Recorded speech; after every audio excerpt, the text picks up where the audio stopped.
yanzu ka duba a harkar a Zaria da kake gani shalele kawai ake ba dama yayi waka ga irin su sarkin waka nan Willy ga irin su Abaddon nan ga irin su mawaka daban-daban ga comedians nan amma da an je wani taro a wulakanta ake daukan ka to wannan sako mun yi ne domin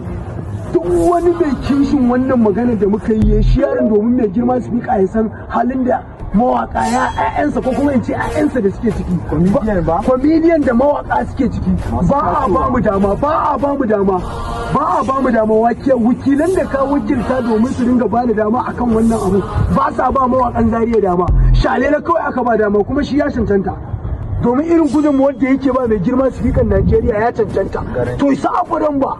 su Zaradini Willy fa su zakin waka fa duk ba a ba su dama yanzu ka tsaya kana jina mutumina ba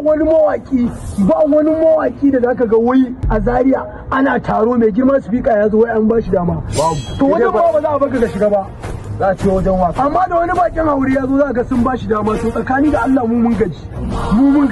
idan ba za a ringa babu dama ba za mu fito mu bore shine magana kawai gyara muke so ai mai girma speaker wannan sako naka ne ka san halin da 'ya'yanka suke ciki 'yan Najeriya ko kuma in ce 'yan jihar Kaduna ba a ba mu dama kawai bakin aure suke ba dama wakilan da kasa ba sa yin adalci shine magana kawai ba wani magana ɓata lokaci da Allah gamshe mu wannan